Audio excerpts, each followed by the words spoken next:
آپ لوگوں نے میرا نکاح اس ارمغان سے کروایا ہی کیوں تھا؟ وہ تڑپ کر اپنے باپ کے سامنے آ کھڑی ہوئی، آنکھوں سے غصے کے آنسو بہنے لگے۔ میں اس نفسیاتی اور جاہل شخص کے ساتھ زندگی کسی حال میں نہیں گزار سکتی، مجھے طلاق دلوانا اس سے، میں نہیں رہنا چاہتی اس کے نکاح میں۔ چٹاخ ایک زوردار تھپڑ منتہا کے گال پر پڑا، جس کی گونج پورے کمرے میں سنائی دی۔ منتہا نے صدمے سے اپنے گال پر ہاتھ رکھا۔ خبردار، اگر دوبارہ تمہاری زبان سے یہ لفظ نکلا۔ اس کے والد انگلی اٹھا کر غصے سے کانپتے ہوئے بولے، کالج جاؤ گی تم، اور آج ہی جاؤ گی۔ اگر دوبارہ ارمغان کو تمہاری شکایت کا موقع ملا تو مجھ سے برا کوئی نہیں ہوگا۔ یہ کہتے وہ غصے میں پیر پٹکتے کمرے سے باہر نکل گئے اور دروازہ زور سے بند کر دیا۔ منتہا وہیں سسکیاں بھرتی ہوئی زمین پر بیٹھ گئی، گال پر باپ کی انگلیاں چھپ چکی تھیں۔ اللہ کرے تم برباد ہو جاؤ ارمغان، خدا کرے تمہیں کبھی سکون نہ ملے۔ وہ روتی ہوئی ارمغان کو بددعائیں دینے لگی، تم نے میری زندگی جہنم بنا دی ہے۔ لیکن پھر روتے روتے اچانک اس کا چہرہ سخت ہو گیا۔ اس نے اپنے آنسو پوچھے اور زمین سے اٹھی۔ ٹھیک ہے، اگر ارمغان کو لگتا ہے کہ وہ مجھے اس طرح ڈرا دھمکا کر میرے دوستوں سے دور کر سکتا ہے تو یہ اس کی خام خیالی ہے۔ اس نے شیشے کے سامنے کھڑے ہو کر اپنے آپ سے عہد کیا، میں کالج جاؤں گی لیکن تمہاری مرضی سے نہیں، اپنے طریقے سے جا کر دکھاؤں گی۔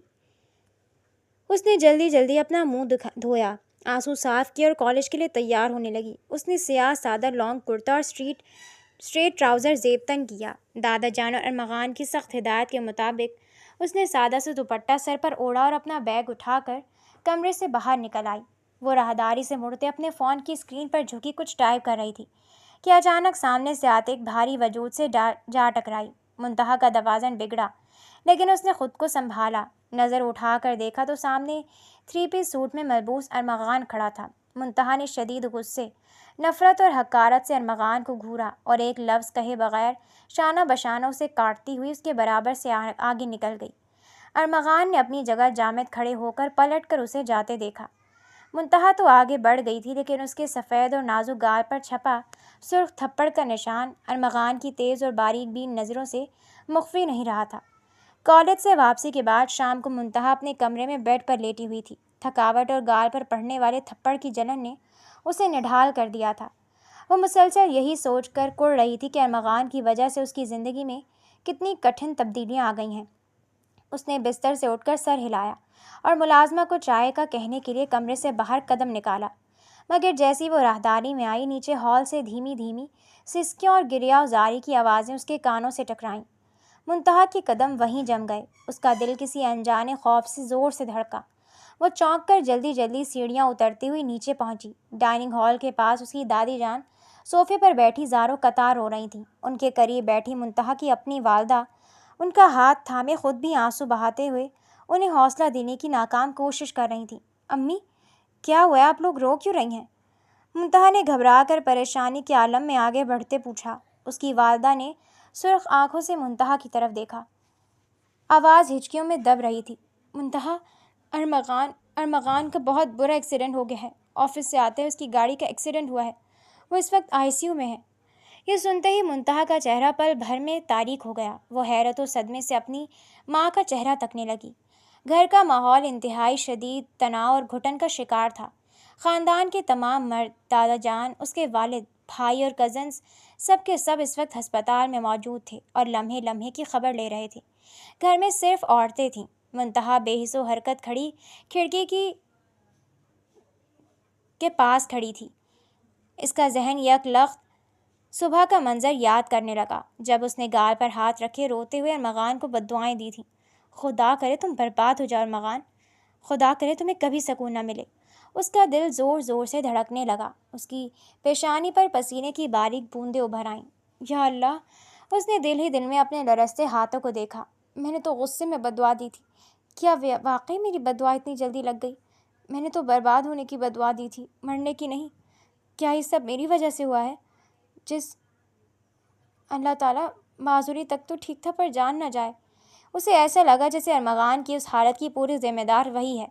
اس کا ضمیر شدید ملامت کرنے لگا۔ غصہ اور نفرت ایک طرف، لیکن کسی کو اس طرح زندگی اور موت کی کشمکش میں دیکھ کر اس کے اندر کا خوف اور پچھتاوا بیدار ہو چکا تھا۔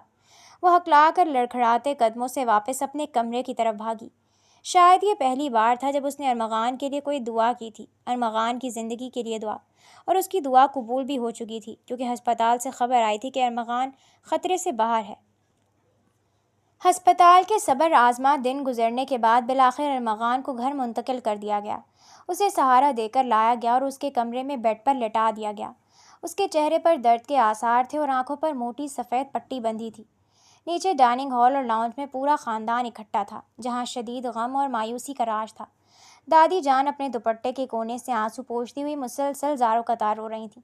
ارمغان کے چچا منتہا کے والد بھرائی ہوئی آواز میں ڈاکٹرز کی رپورٹ بتانے لگے۔ ڈاکٹروں کا کہنا ہے کہ چچا نے گہری سانس لی۔ ایکسیڈنٹ کے وقت تیز فیڈ یا تیز کیمیکل جیسی کوئی چیز اس کی آنکھوں پر لگی ہے، جس سے ارمغان کی بینائی عارضی طور پر چلی گئی ہے۔ یہ سنتے ہی دادی جان کی ہچکی بن گئی اور دادا جان نے صدمے سے اپنی آنکھیں بند کر لیں۔ لیکن ڈاکٹر نے امید ظاہر کی ہے کہ بینائی واپس آ سکتی ہے۔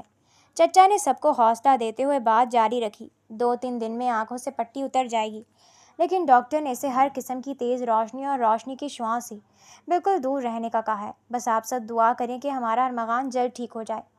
دوسری طرف اوپر خاموش اور تاریک کمرے میں ارمغان بیڈ کی بیک ریسٹ سے ٹیک لگائے بیٹھا تھا۔ اس کی آنکھوں پر بندھی سفید پٹی کے اندر سے جلن کی وجہ سے کچھ گرم سیال رس کر گالوں کی طرف آ رہا تھا، مگر اس کے چہرے کے تاثرات اب بھی سختی سے بھرپور تھے۔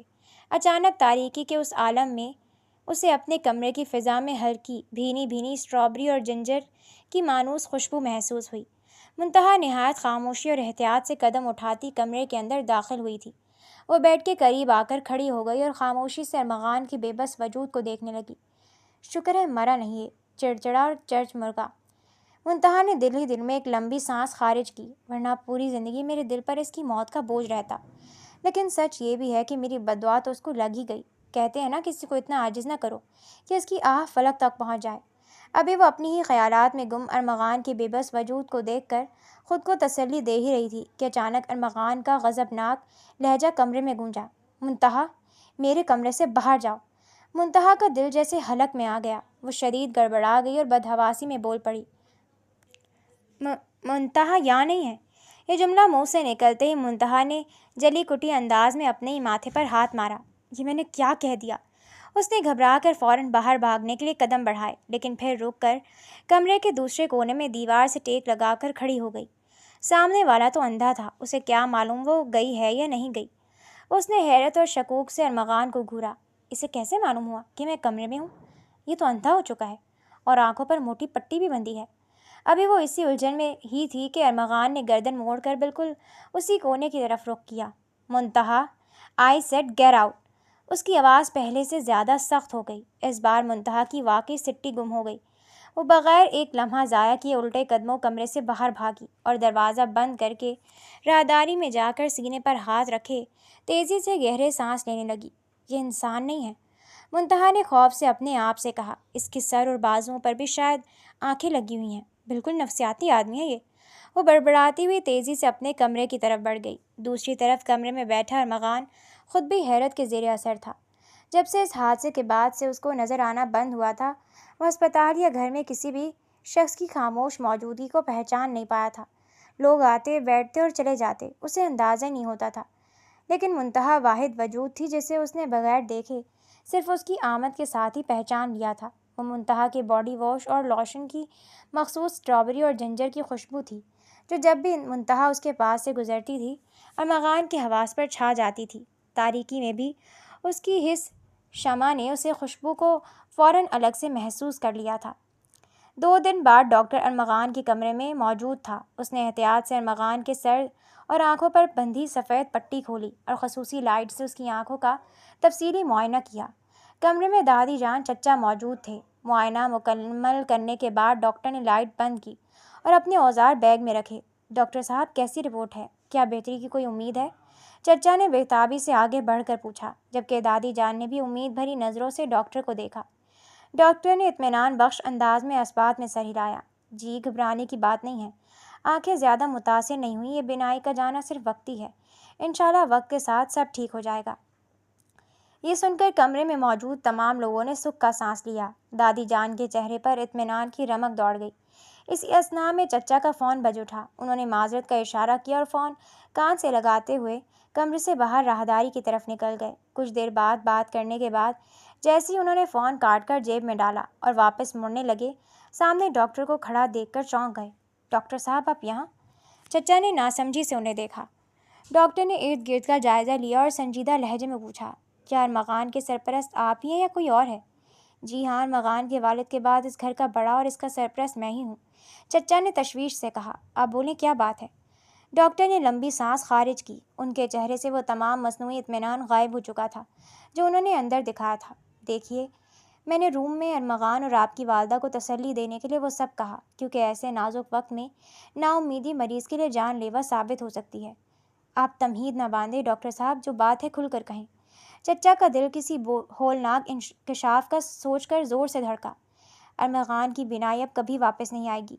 ایکسیڈنٹ میں جس کیمیکل کا حملہ ہوا ہے اس نے آنکھوں کے درپیش کورنیا کے ساتھ ساتھ آپٹک نرو یعنی بصری اعصاب کو مکمل طور پر جلا کر ناکارہ کر دیا ہے۔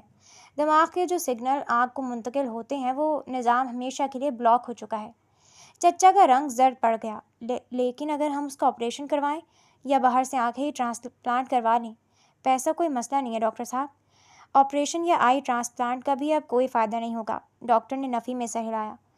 جب آپٹک نرو ہی ڈیمیج ہو جائے تو نئی آنکھ بھی روشنی کے تاثر کو دماغ تک نہیں پہنچا سکتی۔ میڈیکلی اب اس کا کوئی علاج ممکن نہیں۔ ارمغان اب کبھی دیکھ نہیں سکے گا۔ سچ سن کر چچا جیسے وہیں جم سے گئے۔ ان کا اپنا ہی ذہن سن ہو گیا۔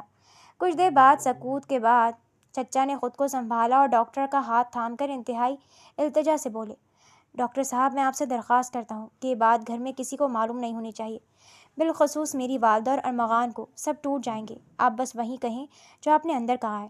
ٹھیک ہے، میں سمجھ سکتا ہوں۔ ڈاکٹر نے ہمدردی سے سر ہلایا اور رخصت لے کر چلے گئے۔ چچا نے اپنے چہرے پر زبردستی کا اطمینان سجایا، اپنے آنسوؤں کو ضبط کیا اور بھاری قدموں سے ارمغان کے کمرے میں داخل ہوئے۔ انہوں نے آگے بڑھ کر ارمغان کے شانے پر ہاتھ رکھا۔ پریشان ہونے کی بالکل ضرورت نہیں ارمغان بیٹا۔ ان کی آواز میں اداسی چھپانے کی ناکام کوشش تھی۔ ڈاکٹر نے کہا ہے تم بہت جلد ٹھیک ہو جاؤ گے، بس کچھ دن کا پرہیز ہے، انشاءاللہ سب کچھ پہلے جیسا ہو جائے گا۔ ارمغان خاموشی سے بیڈ پر لیٹا رہا۔ اس کے چہرے پر عجیب سی خاموشی تھی، جیسے وہ اس تسلی سے مطمئن نہ ہو رہا ہو۔ ارمغان کی آنکھوں سے پٹی ہٹ چکی تھی۔ بظاہر اس کی آنکھیں بالکل نارمل اور شفاف محسوس ہوتی تھیں، مگر ان آنکھوں میں اب کوئی روشنی نہیں تھی۔ وہ ہر کسی کو دیکھ نہیں سکتا تھا اور یہی بے بسی اسے اندر ہی اندر کھا رہی تھی۔ اس بے چینی نے ارمغان کے مزاج کو حد سے زیادہ چڑچڑا اور تلخ بنا دیا تھا۔ وہ اپنی دیکھ بھال کے لیے آنے والے ملازمین پر بلا وجہ غصہ نکالتا، چلاتا اور ہاتھ میں آنے والی چیزیں اٹھا اٹھا کر دیواروں پر مارتا۔ پورا گھر اس کی اس کیفیت سے شدید پریشان تھا اور ہر وقت تناؤ کا ماحول رہنے لگا تھا۔ وہ بار بار ہسپتال جانے اور ڈاکٹر کے پاس لے جانے کا تقاضا کرتا، لیکن اس کے چچا روز کوئی نہ کوئی بہانہ بنا کر اسے ٹال دیتے، کیونکہ وہ سچائی جانتے تھے۔ دادی جان ارمغان کی حالت دیکھ کر گھل رہی تھیں۔ ایک دن جب برداشت کا پیمانہ لبریز ہو گیا تو وہ سیدھی اپنے بیٹے کے کمرے میں داخل ہوئیں۔ چچا جو کسی فائل میں الجھے ہوئے تھے، دادی جان کو یوں اچانک اور پریشان حال دیکھ کر فوراً کھڑے ہو گئے۔ ماں جی آپ اس وقت؟ خیر تو ہے نا؟ انہوں نے ادب سے پوچھا۔ جی حکم کریں۔ دادی جان نے ٹھنڈی آب بھری اور سامنے رکھی کرسی پر بیٹھ گئیں۔ مجھے تم سے ایک ضروری بات کرنی ہے۔ ان کا لہجہ تشویش سے بھاری تھا۔ ارمغان کی حالت دیکھ رہے ہو نا تم؟ وہ اپنی بینائی جانے کے صدمے کو قبول نہیں کر پا رہا۔ اس وقت اسے کسی ایسے مستقل ساتھی کی ضرورت ہے جو اس کا سچے دل سے خیال رکھ سکے، اس کا سہارا بن سکے۔ یہ کام ملازم کبھی نہیں کر سکتے، اور ویسے بھی وہ ان پر چلا چلا کر اپنا ہی نقصان کر رہا ہے۔ چچا خاموشی سے دادی جان کی بات سنتے رہے اور ان کی بات کا اثر مفہوم سمجھتے نگاہیں چراتے ہوئے ادھر ادھر دیکھنے لگے۔ دادی جان کی تجربہ کار نظروں نے فوراً ان کی ہچکچاہٹ کو بھانپ لیا۔ تم سمجھ رہے ہو نا کہ میں کیا کہنا چاہ رہی ہوں؟ دادی جان نے ذرا سختی سے پوچھا۔ چچا نے گہری سانس لی اور گردن جھکا لی۔ جی ماں جی، میں سمجھ رہا ہوں، لیکن ابھی وہ بینائی سے محروم ہو چکا ہے۔ ایسے حالات میں منتہا کو رخصتی پر کیسے رضامند کروں؟ وہ تو ویسے ہی… یہ سنتے ہی دادی جان کے ماتھے پر بل پڑ گئے، آنکھوں میں ناگواری اتر آئی۔ رخصتی پر رضامند کرنے کا کیا مطلب؟ دادی جان کا لہجہ سخت ہو گیا۔ شادی تو ان کی پہلی ہو چکی ہے، نکاح میں ہے وہ اس کے، خدا نہ کرے اگر کل کو کوئی حادثہ منتہا کے ساتھ پیش آ جاتا اور ارمغان اسے اس حال میں چھوڑنے کی بات کرتا تو تمہیں کیسے لگتا؟ اللہ نہ کرے ماں جی، اللہ نہ کرے کہ منتہا کے ساتھ ایسا کچھ ہو۔ چچا نے گھبرا کر فوراً نفی میں سر ہلایا۔ تو پھر بس، دادی جان نے قطعی انداز میں بات کاٹی، میں تم پر کوئی زور زبردستی نہیں کر رہی۔ اگر تم اپنی بیٹی کی رخصتی ارمغان سے نہیں کرنا چاہتے تو پھر صاف بتا دو، میں ارمغان کا کسی اور لڑکی سے نکاح کر دیتی ہوں، اسے سنبھالنے والی کوئی نہ کوئی آ ہی جائے گی اور منتہا کو طلاق دلوا کر فارغ کر دیتے ہیں۔ طلاق کا لفظ سنتے ہی چچا کے قدموں تلے سے زمین نکلی تھی۔ وہ فوراً تڑپ اٹھے۔ نہیں نہیں ماں جی، آپ خدا کے لیے ایسا مت کہیں، میں منتہا اور اس کی ماں سے بات کرتا ہوں۔ دادی جان نے ان کی طرف سنجیدگی سے دیکھا اور اپنی جگہ سے اٹھ کھڑی ہوئیں۔ یہی ٹھیک ہے، تم ابھی جا کر ان سے بات کرو اور جتنی جلدی ہو سکے منتہا کی رخصتی کا انتظام کرو، ورنہ یاد رکھنا مجھے ارمغان کے لیے کوئی اور قدم اٹھانا پڑے گا۔ یہ جتا کر دادی جان اپنے وقار کے ساتھ کمرے سے باہر نکل گئیں۔ ان کے جانے کے بعد چچا بے بسی اور شدید ذہنی تناؤ کے عالم میں وہیں کرسی پر ڈھیر ہو گئے اور دونوں ہاتھوں سے اپنا سر تھام لیا۔ ایک طرف بیٹی کا مستقبل اور اس کا غصہ تھا تو دوسری طرف خاندان کا وقار اور دادی جان کا حتمی حکم۔ چچا جان گہری سوچ میں ڈوبے تھے۔ کچھ ہی دیر بعد چچی جان کمرے میں داخل ہوئیں۔ چچا نے فوراً ان کا ہاتھ تھام کر اپنے پاس بیڈ پر بٹھایا۔ تم بیٹھو، مجھے تم سے ایک بہت ضروری بات کرنی ہے۔ چچا کا لہجہ انتہائی سنجیدہ اور تشویشناک تھا۔ خیریت تو ہے؟ کیا بات ہے؟ چچی نے تعجب سے انہیں دیکھا۔ میں سوچ رہا ہوں کہ اب ہمیں منتہا کی رخصتی کر دینی چاہیے، چچا نے چچی کی آنکھوں میں دیکھتے ہوئے کہا۔ ارمغان کی جو حالت ہے اسے اس وقت بیوی کے سہارے کی سخت ضرورت ہے۔ یہ سنتے ہی چچی کے ماتھے پر بل پڑے اور چہرہ غصے سے سرخ پڑنے لگا۔ وہ جھرجھری لے کر پیچھے ہٹیں۔ آپ کا دماغ تو ٹھیک ہے؟ چچی کی آواز میں شدید ناگواری تھی۔ آپ نے خود ہی تو بتایا تھا کہ ڈاکٹر نے صاف کہہ دیا ہے کہ ارمغان اب کبھی دیکھ نہیں سکتا۔ آپ ایک اندھے انسان کے ساتھ اپنی اکلوتی بیٹی کو کیسے باندھ سکتے ہیں؟ میں اپنی بیٹی کو جیتے جی جہنم میں نہیں دھکیل سکتی۔ منتہا کی شادی ہو چکی ہے، صرف رخصتی باقی تھی، چچا نے آواز دھیمی کرتے سخت لہجے میں کہا، اور رخصتی اب ہونی چاہیے، بلکہ یہی صحیح وقت ہے۔ ہرگز نہیں، چچی نے صاف انکار میں سر ہلایا۔ صرف نکاح ہی تو ہوا تھا نا، تو نکاح ٹوٹ بھی سکتا ہے۔ میں ایک مستقل معذور شخص کے ساتھ اپنی بیٹی کی رخصتی کبھی نہیں ہونے دوں گی۔ ہم منتہا کا خلا لے لیں گے۔ چچا کے ماتھے پر بھی بل پڑے۔ انہوں نے ضبط کی لمبی سانس لی اور چچی کے دونوں ہاتھ اپنے ہاتھوں میں تھام کر نہایت تسلی اور پیار سے انہیں دوبارہ اپنے پاس بٹھایا۔ دیکھو، میری بات ذرا ٹھنڈے دماغ سے اور غور سے سنو، چچا نے چچی کے چہرے کے قریب جھکتے رازدارانہ انداز میں کہا۔ اگر ہم نے اس وقت منتہا کی رخصتی نہ کی تو اماں جان اور ارمغان کا نکاح کسی اور لڑکی سے کروا کر اسے اس گھر میں لے آئیں گی۔ چچی نے ناسمجھی سے اپنے شوہر کو دیکھا۔ اور اگر کوئی اور لڑکی اس گھر میں ارمغان کی بیوی بن کر آ گئی، چچا نے ان کی آنکھوں میں آنکھیں ڈال کر اگلا پتا پھینکا، تو ارمغان کی اربوں کی ساری پراپرٹی، بنگلے اور کمپنیوں پر اس کی نئی بیوی کا راج ہو جائے گا۔ منتہا کا نکاح ختم ہو جائے گا اور ہمارے ہاتھ میں کچھ بھی نہیں آئے گا۔ ہمیں اس جائیداد سے ایک روپیہ بھی نصیب نہیں ہوگا۔ تم صرف اپنی بیٹی کے مستقبل کا سوچ رہی ہو، ذرا بیٹوں کے مستقبل کا بھی سوچو، اور منتہا کا مستقبل بھی سیکیور رہے گا نا؟ یہ سنتے چچی کے چہرے کا غصہ اور سختی لمحوں میں غائب ہو گئی۔ آنکھوں میں لالچ اور سوچ کا ایک نیا پہلو ابھر آیا۔ وہ گہری سوچ میں پڑ گئیں۔ چچا نے ان کا ہاتھ تھوڑا اور دبایا۔ بات کی گہرائی کو سمجھو، اگر منتہا کی رخصتی ہو بھی جاتی ہے تو کون سا وہ ارمغان کی قید میں آ جائے گی؟ ارمغان تو دیکھ نہیں سکتا، وہ ایک اندھا انسان ہے۔ منتہا اپنی زندگی میں مکمل آزاد رہے گی، وہ جیسے چاہے گھومے پھرے، جو چاہے کرے، اور سب سے بڑی بات، ارمغان کی ساری پراپرٹی اور تمام اختیارات منتہا کی وجہ سے ہمارے ہی ہاتھوں میں رہیں گے۔ ورنہ تم خود بتاؤ ہم کیا کریں گے؟ پورے خانزادہ بزنس، سمپ کمپنی اور جائیداد کا اکلوتا وارث ارمغان ہے۔ چچی نے کچھ دیر خاموشی سے اپنے شوہر کی بات پر غور کیا۔ لالچ نے ان کی ممتا کو دھندلا دیا تھا۔ بات تو آپ کی ٹھیک ہے، لیکن پھر ان کی چہرے پر تشویش ابھری۔ پر منتہا بالکل نہیں مانے گی، وہ تو ارمغان کا نام سن کر ہی بھڑک اٹھتی ہے۔ منتہا کو منانا اب تمہارا کام ہے، چچا نے حتمی اور سخت لہجے میں کہا۔ اگر وہ پیار سے مانتی ہے تو پیار سے مناؤ، اور اگر زبردستی سے مانتی ہے تو زبردستی کرو۔ تمہیں جو بھی کرنا پڑا کرو، لیکن مجھے ہر قیمت پر اس کی رضامندی اور رخصتی چاہیے۔ چچی نے بے بسی اور پریشانی کے عالم میں اپنے شوہر کو دیکھا اور آہستہ سے اس بات میں سر ہلا دیا۔ چچی جان بوجھل قدموں سے منتہا کے کمرے کی طرف بڑھیں۔ وہ دروازہ کھول کر اندر داخل ہوئیں جہاں منتہا اپنے بیڈ پر بیٹھی فون استعمال کر رہی تھی۔ چچی نے نرمی سے اس کے پاس بیٹھ کر بات شروع کرنے کی کوشش کی۔ منتہا بیٹا، مجھے تم سے ایک ضروری بات کرنی ہے۔ جی امی بولیں۔ فون ایک طرف رکھتے وہ ماں کی طرف دیکھنے لگی۔ مجھے ارمغان کے حوالے سے بات کرنی تھی۔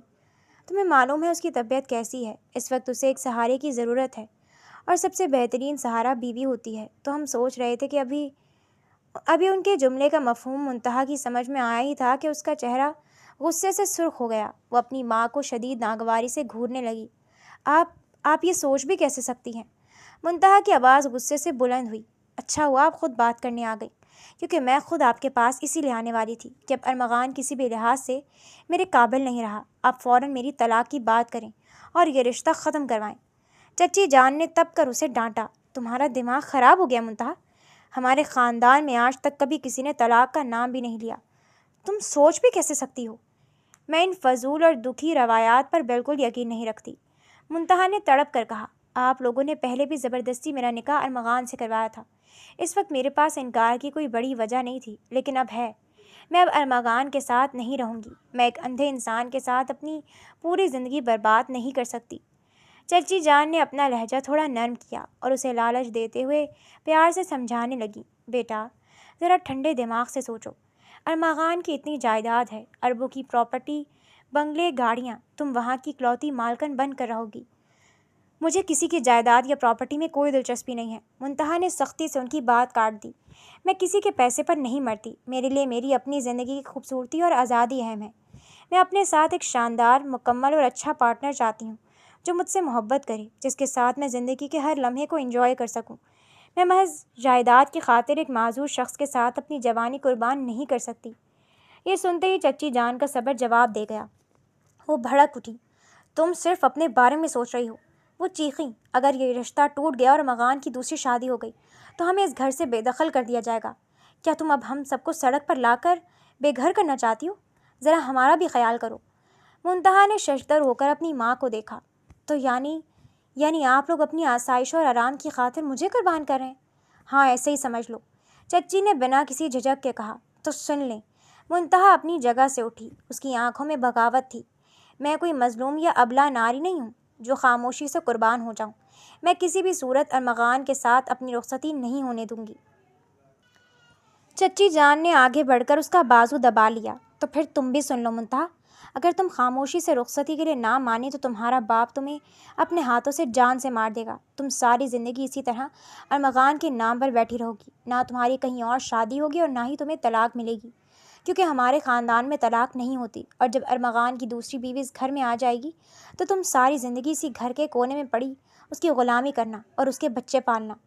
منتہا سانس روکے نم آنکھوں سے اپنی ماں کی بے رحمی دیکھ رہی تھی۔ اس کی ماں نے اس کی آنکھوں میں جھانکتے ہوئے اپنی بات جاری رکھی۔ لیکن اگر تم عقل مندی دکھاؤ اور رخصتی کے لیے ہاں کر دو تو اس میں صرف اور صرف تمہارا فائدہ ہے۔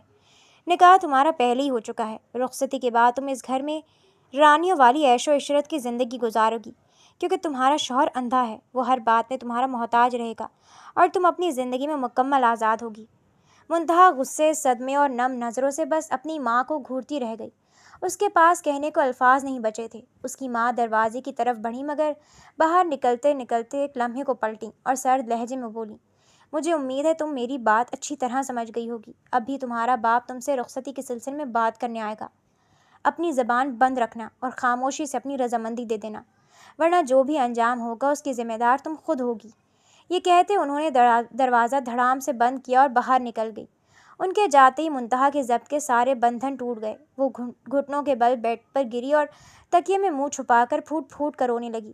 اس کی سسکیاں کمرے میں گونجنے لگیں۔ اگلے ہی لمحے ارمغان کے کمرے سے اس کی دھاڑنے اور چلانے کی آوازیں آنے لگیں۔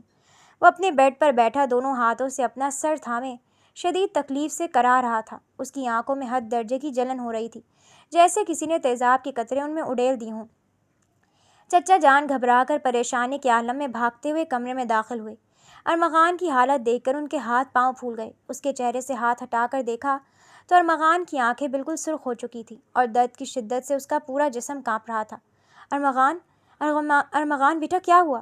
چچا نے سراسیمگی میں اس کے شانے تھامے۔ آنکھیں چچا جان، آنکھوں میں بہت شدید جلن ہو رہی ہے، جیسے آگ لگ گئی ہو۔ ارمغان نے دانت پیستے چیخا۔ چچا جان نے بغیر ایک لمحہ ضائع کیے ملازمین کو آواز دی اور جلدی سے ارمغان کو گاڑی میں بٹھا کر ہسپتال لے کر بھاگے۔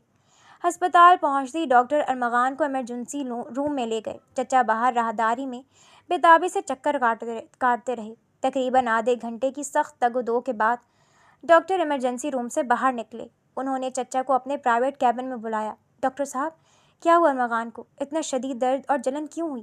چچا نے تشویش سے پوچھا۔ ڈاکٹر نے اپنے دستانے اتارے اور گہری سانس لیتے ہوئے بولے، دیکھیے، شدید ذہنی پریشر، تناؤ اور حادثے کے بعد کے اثرات کی وجہ سے ان کی آنکھوں کی رگوں میں جلن اور سوجن پیدا ہوئی ہے۔ ہم نے فی الحال پین کلر اور خصوصی میڈیکیٹڈ ڈراپس دے دیے ہیں۔ ڈاکٹر نے ایک نسخہ چچا کی طرف بڑھایا اور ہدایت کی، یہ ڈراپس اور میڈیسن انہیں باقاعدگی سے دینی ہے۔ اگر یہ دھوپ میں بیٹھتے ہیں یا ذہن پر ذرا بھی زور ڈالتے ہیں تو یہ تکلیف دوبارہ ہو سکتی ہے۔ یہ دوائیاں ان کی جلن میں آرام دیں گی تاکہ ان کا ذہن پرسکون رہے۔ اس وقت انہیں ہر قسم کے اسٹریس سے دور رکھنا ضروری ہے۔ جی ٹھیک ہے ڈاکٹر صاحب، میں خیال رکھوں گا، چچا نے نسخہ تھامتے ہوئے کہا۔ کچھ دیر بعد وہ ارمغان کو ڈسچارج کروا کر واپس گھر لے آئے۔ پورے راستے ارمغان بالکل خاموش چپ چاپ گاڑی کی نشست پر سر ٹیکے لیٹا رہا۔ اس کی اس غیر معمولی خاموشی سے چچا جان اسے بار بار تسلی دینے لگے۔ پریشان مت ہو ارمغان، ڈاکٹر نے کہا ہے کہ چند دن کی بات ہے، پھر سب ٹھیک ہو جائے گا۔ ارمغان تلخ اور دل برداشتہ سی مسکراہٹ کے ساتھ اپنا رخ دوسری طرف موڑا۔ کچھ ٹھیک نہیں ہوگا چچا جان۔ اس کا لہجہ بے حسی سے بھرا تھا۔ روشنی جا چکی ہے اور جو جا چکا ہے وہ واپس نہیں آتا۔ چچا جان نے اس بات کو مزید تول نہ دینے کے لیے موضوع بدلا اور کچھ سوچتے ہوئے بولے، ارمغان، اب تم بتاؤ، تم اتنے دنوں سے آفس نہیں جا رہے، تمہارا مینیجر بھی بار بار پریشان ہو کر آ رہا تھا، تم نے آگے کا کیا سوچا ہے؟ کمپنی اور بزنس کا بہت لاس ہو رہا ہے۔ ارمغان نے سرد آہ بھری۔ چچا جان، اب میرے خیال سے میں اس قابل نہیں رہا کہ کچھ کر سکوں۔ ارمغان کی آواز میں گہری شکستگی تھی۔ اس لیے آپ داؤد سے کہیں کہ جب تک میں ٹھیک نہیں ہو جاتا وہ میرے بزنس کو جوائن کرے، جب تک میری بینائی واپس نہیں آتی وہ بزنس کی تمام دیکھ بھال کرے، جو باتیں اسے سمجھ نہیں آئیں گی وہ مجھ سے پوچھ لے، میں اسے ہر چیز گائیڈ کر دوں گا، لیکن میں فی الحال خود کچھ نہیں سنبھال سکتا۔ یہ سنتے ہی چچا کے چہرے پر چھپی ہوئی اطمینان بخش مسکراہٹ ابھری۔ تم بالکل پریشان مت ہو ارمغان، داؤد